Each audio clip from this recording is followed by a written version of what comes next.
Kalau masalah nasab, kenapa masalah nasab dipermasalahkan? Toh ini sudah berjalan setahun, beda. Masalah nasab, kalau tidak dibuka, maka akan banyak korban di tengah-tengah masyarakat warga Nahdlatul Ulama. Maka saya kira tidak terlalu jauh dan tidak terlalu salah kalau kita mengatakan bahwa ini deklarasi final dari pembangkangan seorang Bapak Lutfi bin Yahya terhadap Nahdlatul Ulama. Ini adalah organisasi diroron wa kufron wa tafriqon bainal mu'minin. Nanti lihat ini siapa yang akan diikuti oleh umat. Apakah Jatman PBNU, apakah Jatma kami. Itu kita tidak salah untuk membaca demikian. Itu bukan seorang sufi. Itu orang yang dirasuki oleh hawa nafsu. Dan ini saya melihatnya udah dari jauh.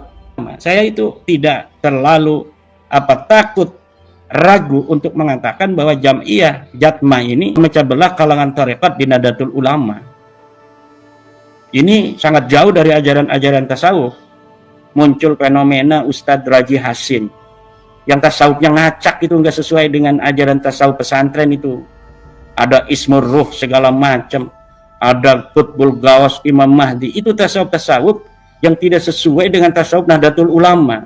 Nadir Shah Hussein juga ikut-ikutan itu, membela-bela segala macam. Apa urusannya dia menjelek-jelekan Rais Am kita, ayahanda Kiai Haji Miftahul Akhyar. Saya dibilang Khawarij, dibilang Wahabi, nggak pernah marah saya sama Mbah Yai Miftah. Kenapa? Saya anggap beliau orang tua saya. Orang tua mau ngomong apa, biarin aja sama saya. Wong itu rasa cinta orang tua kok. Di pesantren saja Abu Yadim Yati itu orang yang kurang tasawuf seperti apa. Beliau puasa setiap hari seumur hidup. Anaknya juga Buya Muhtadi puasa seumur hidup. Ngajinya itu ngaji kitab-kitab balaghah, Uqudul Juman, tafsir, fikih. Nah seperti itu, ngaji kitab tasawufnya jarang. Tapi tasawuf itu diamalkan, bukan dibicarakan.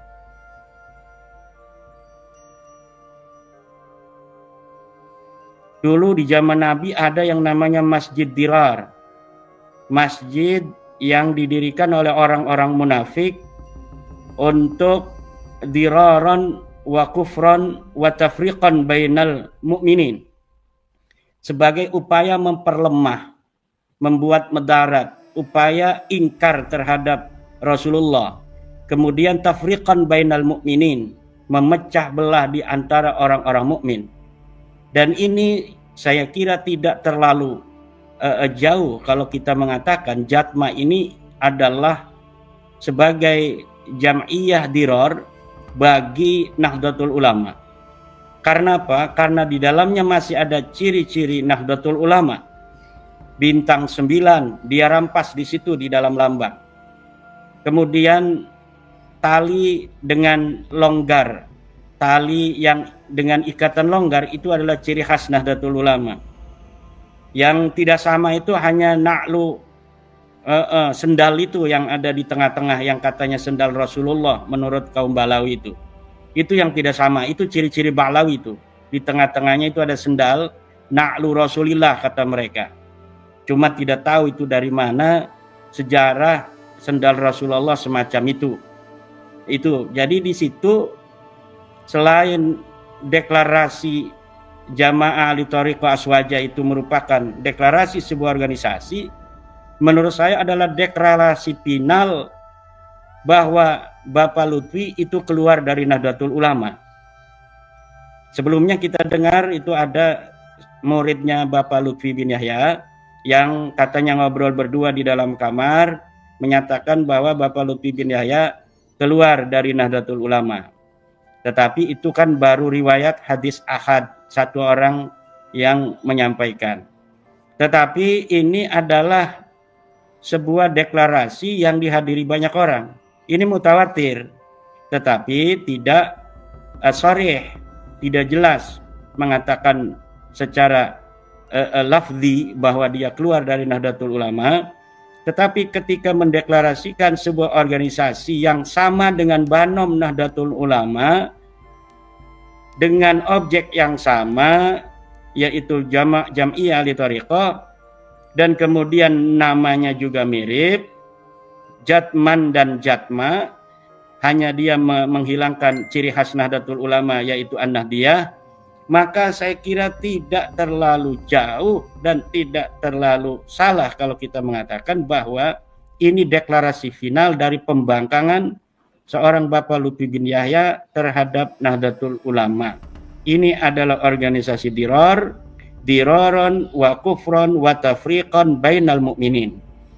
Ini dari sisi organisatoris.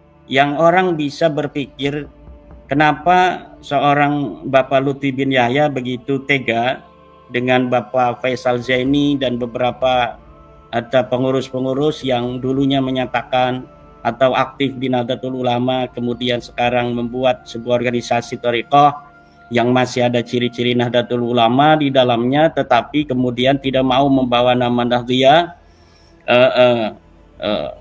Saya kira ini adalah merupakan sebuah fenomena tasawuf yang terhempas dari jati diri ketasawufannya. Itu selain dari sisi organisasi, dilihat dari sisi itu latar belakang di mana ini berbasis tasawuf. Saya kira ini fenomena tasawuf yang telah terlepas dari sisi ketasawufannya. Selain orang juga bisa mengatakan bahwa ini ada luka hati dari Bapak Lutfi bin Yahya ketika uzila qahron, dibekukan secara paksa oleh pengurus besar Nahdlatul Ulama, di mana seharusnya organisasi Jatman di bawah pimpinan Bapak Lutfi bin Yahya ini berakhir tahun 2023.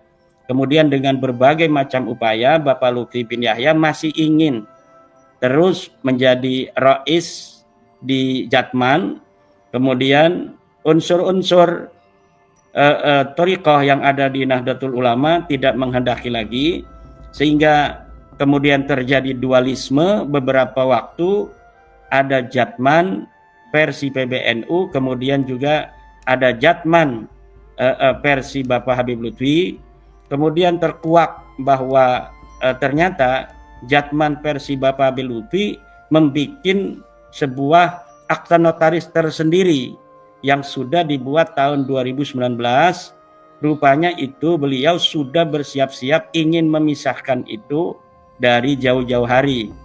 Jadi apabila nanti PBNU sesuai dengan anggaran dasar harus menghentikan Bapak Lutfi bin Yahya sebagai Rais Am di Jatman, maka dia memang sudah bersiap-siap tidak ingin berhenti, yaitu dia telah mempersiapkan diri dengan akta notaris tersendiri, yaitu Patman. Namanya Patman, bukan Jatman. Namun rupanya Patman ini naktunya kecil, sehingga dalam pertarungan di Donohudan kalah dia.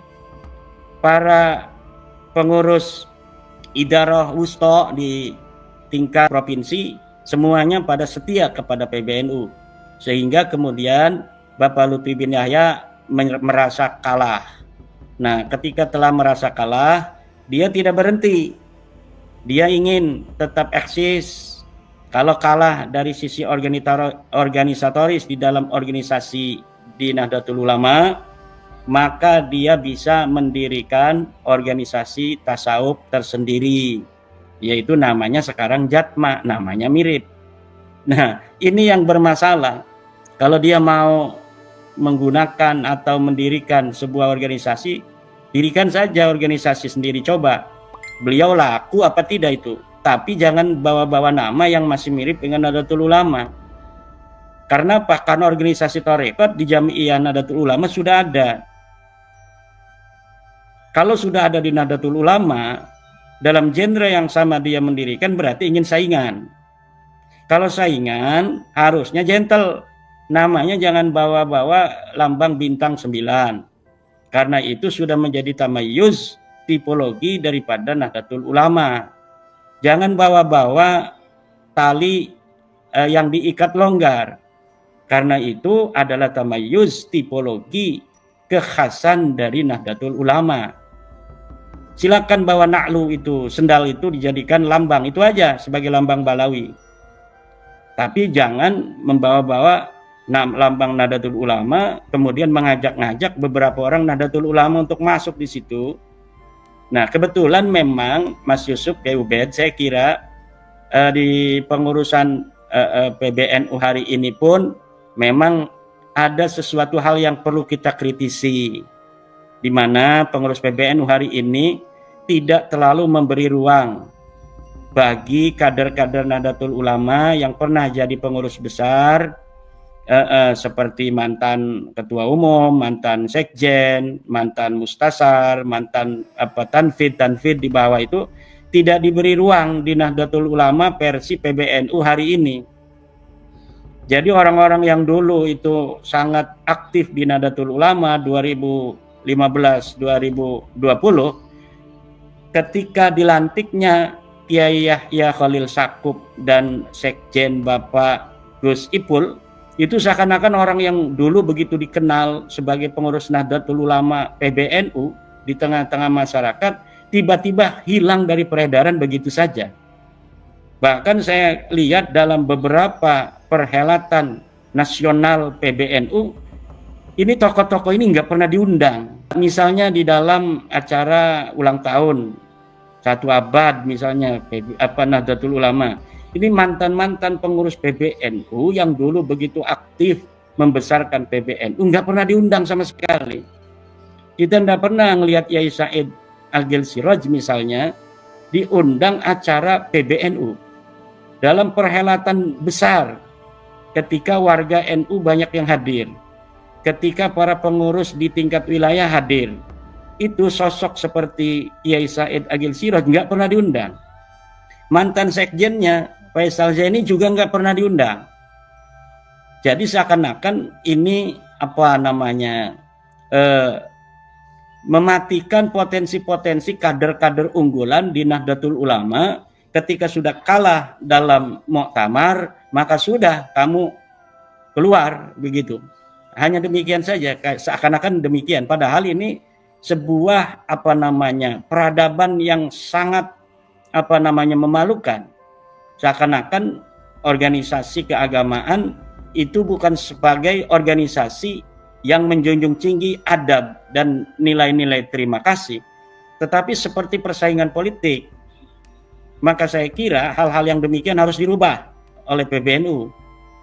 Masa acara presiden 17 Agustus saja mantan-mantan presiden, wakil presiden diundang. Tapi ketika acara-acara PBNU, ini pengurus-pengurus masa lalu nggak pernah ada yang diundang.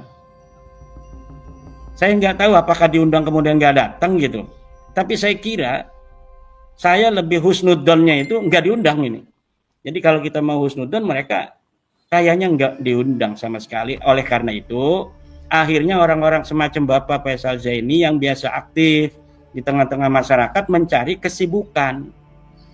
Ketemunya salah, yaitu masuk ke dalam organisasi yang di dalamnya itu sebagai pemecah belah Jam'iyah Thariqah di Nahdlatul Ulama. Saya itu tidak terlalu takut, ragu untuk mengatakan bahwa Jam'iyah Jatma ini pemecah belah kalangan Thariqat di Nahdlatul Ulama. Ini sangat jauh dari ajaran-ajaran tasawuf. Dalam ajaran tasawuf, di mana tasawuf itu adalah kaifiyatus suluki wassairi ilallahi ta'ala bitarki ta'arrudi wa tarkil ikhtiyar. Bahwa tasawuf adalah kaifiyatus suluki wassair ilallah. Cara bagaimana seorang hamba berjalan menuju Allah. Bitarki at-ta'arrud, dengan meninggalkan menonjolkan diri. Wal ikhtiyar. Nah, kalau Bapak Lutfi bin Yahya, saya kira jauh itu dari definisi itu. Dia ta'arrud, dia juga ikhtiar. Dia tidak tahu kalau memang Allah sudah menyayangi dia agar berhenti berlutak-latik dengan pergaulan dengan manusia.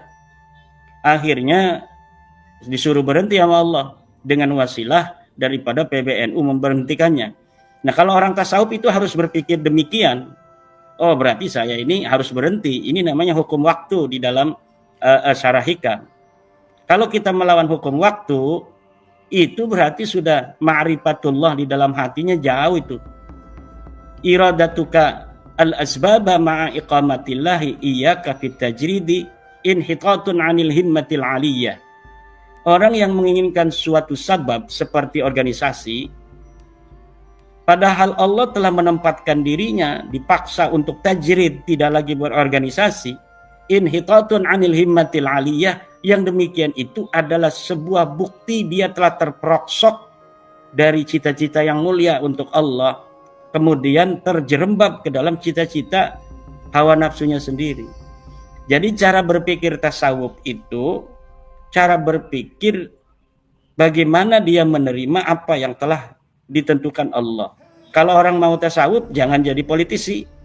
Nggak pas itu kalau tasawuf dengan politisi. Tasawuf itu tarkul ikhtiyari wa ta'arrud. Dia meninggalkan ikhtiar, dia meninggalkan menonjolkan diri. Nah ini deklarasi, kemudian upaya-upaya melawan itu sebelum adanya kongres Jatman di Donohudan, bahwa dia akan mengadakan kongres tandingan, muktamar tandingan. Nah itu sudah jauh tuh daripada ajaran-ajaran tasawuf.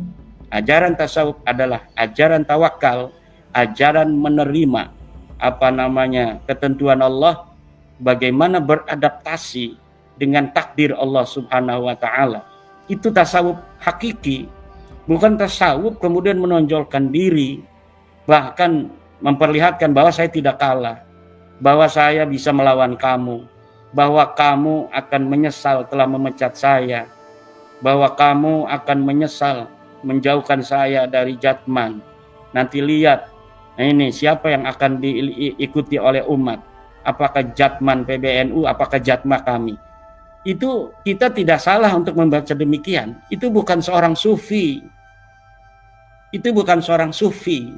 itu orang yang dirasuki oleh hawa nafsu. Dan ini saya melihatnya udah jadi jauh. Ketika habis Muktamar Lampung, beliau kan ingin jadi Rais Am, nggak jadi.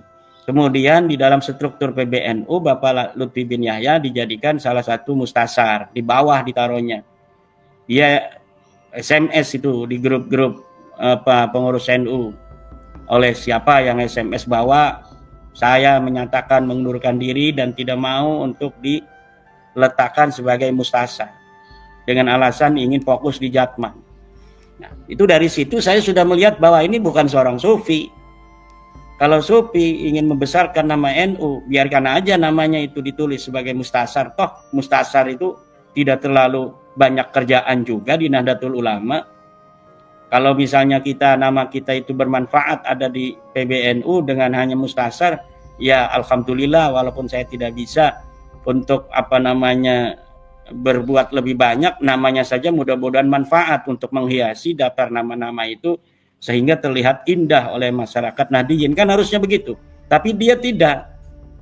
Malah saya pernah membacanya WA-nya itu yang dibagikan di grup-grup kami bahwa dia menyatakan mengundurkan diri dari struktur itu tahun 2021 hasil Muktamar Lampung itu. Nah ini pandangan saya sementara Kang Mas Yusuf ya. Jadi ini fenomena thariqah juga ini Yai Ubed ini ya, fenomena tasawuf hari-hari ini di medsos ini memang tasawuf itu kan hal-hal pribadi kita dengan Allah. Kemudian ada sebuah media untuk lebih terarah cara kita dalam menempuh jalan Allah, yaitu thariqah. Nah sekarang ini yang ada di medsos orang-orang yang bukan orang pesantren banyak yang ngomong-ngomong tasawuf, banyak yang ngomong-ngomong thariqah. Muncul fenomena Ustadz Raji Hasim yang tasawufnya ngacak, itu nggak sesuai dengan ajaran tasawuf pesantren itu. Ada Ismur Ruh segala macam, ada Qutbul Gawas Imam Mahdi, itu tasawuf yang tidak sesuai dengan tasawuf Nahdlatul Ulama. Tasawuf Nahdlatul Ulama adalah tasawuf yang muqayyadun bil Qur'ani was sunnah. Tasawuf yang diikat dengan Al-Quran dan Sunnah, bukan tasawuf model Ustadz Raji Hasim. Itu tasawuf apa model begitu, itu nggak ada dalam ajaran Nahdlatul Ulama, dan orang-orang NU jangan ikut-ikut itu. Tasawuf model begitu nanti sesat itu. Oke. Memakai Nur Muhammad, kami di pondok pesantren sejak dulu ngaji kitab Daqaiqul Akhbar tentang Nur Muhammad itu sudah dipelajari sejak ibtida, tetapi tidak didefinisikan begitu rupa seperti Ustadz Ar-Raji Hasim memahami Nur Muhammad. Ada orang punya ismur ruh segala macam, itu sesuatu yang jauh menyimpang dari ajaran-ajaran tasawuf seperti yang diajarkan Imam Al-Ghazali dan Junaid Al-Baghdadi. Maka Syekh Hasim Asy'ari itu sangat selektif di dalam masalah thariqah, di dalam masalah tasawuf, agar apa? Agar tidak bisa masuk orang-orang halu semacam itu tuh, semacam Ustadz Ar-Raji halu. Dia doktor tapi halu dalam tasawuf, sehingga nanti bisa menyesatkan umat. Lama-lama umat itu yang tidak mengerti, yang tidak mempunyai basic pondok pesantren, itu akan memahami, oh tasawuf itu seperti ini. Padahal tasawuf itu kalau di pondok itu yang orang suka sholat jamaah, orang yang suka qabliyah ba'diyah, orang yang baca Quran banyak, orang yang hatinya tertata, orang yang mengedepankan zuhud, wara, adab dan lain sebagainya. Bukan tasawuf model yang sekarang diajarkan di medsos, yang diajarkan di YouTube itu. Tasawuf yang coba kita lihat itu, kiai-kiai kita jarang bicara tasawuf di media sosial itu. Di pesantren saja Abu Yadim Yati itu orang yang kurang tasawuf seperti apa. Beliau puasa setiap hari seumur hidup, anaknya juga Buya Muhtadi puasa seumur hidup. Tidak pernah tinggal sholat jamaah. Ngajinya itu ngaji kitab-kitab balaghah, Uqudul Juman, tafsir, fikih. Dan seperti itu, ngaji kitab tasawufnya jarang. Tapi tasawuf itu diamalkan, bukan dibicarakan. Hari ini banyak orang bicara tasawuf, tapi hanya di kata-kata. Tasawuf itu diamalkan, bukan dibicarakan. Nah sekarang tasawuf dibicarakan, tasawuf falsafi, kemudian bercampur dengan tasawuf murni. Di Nahdlatul Ulama, ajaran Nahdlatul Ulama dalam tasawuf hanya ajaran tasawuf yang muqayyadun bil Qur'ani Sunnah dari Al-Ghazali dan dari Al-Junaidi, yang kemudian kedua-keduanya bermuara pada Syekh Abdul Qadir Al-Jilani, Abu Hasan Asyadzili, Ar-Rifai, dan lain sebagainya. Tadi menarik Kiai Imad bahwa inilah yang membedakan bahwa Jatma tanpa N berarti tanpa NO. Kemudian Jatman itulah yang Jatman An-Nahdiyah. Nah, Kiai, ini bagaimana ada sinyalemen juga yang mengatakan bahwa PBNU tidak mau atau tidak berhasil. Artinya ketika Habib Lutfi mendeklarasikan Jatma Aswaja, PBNU tidak berhasil melakukan negosiasi atau islah katakanlah dengan Habib Lutfi. Ini bagaimana ini? Ngapain negosiasi dengan Pak Habib Lutfi? Biarin aja. Wong dia banyak berbuat sesuatu yang kurang bagus di Nahdlatul Ulama selama jadi pengurus Jatman kok. Dirubah-rubah sejarah kan beliau itu, yang merubah sejarah pendirian NU beliau. Kemudian makam-makam dan lain sebagainya yang dibangun oleh Pak Lutfi bin Yahya juga ini sudah terbukti itu di dalam reportase wartawan-wartawan. Bisa dilihat di dalam Google bagaimana itu reportase wartawan tentang berbagai macam kuburan-kuburan yang dipalsukan. Ada orang bertanya, mana buktinya? Katanya Pak Lutfi bin Yahya malsukan kuburan. Reportase wartawan masih ada itu.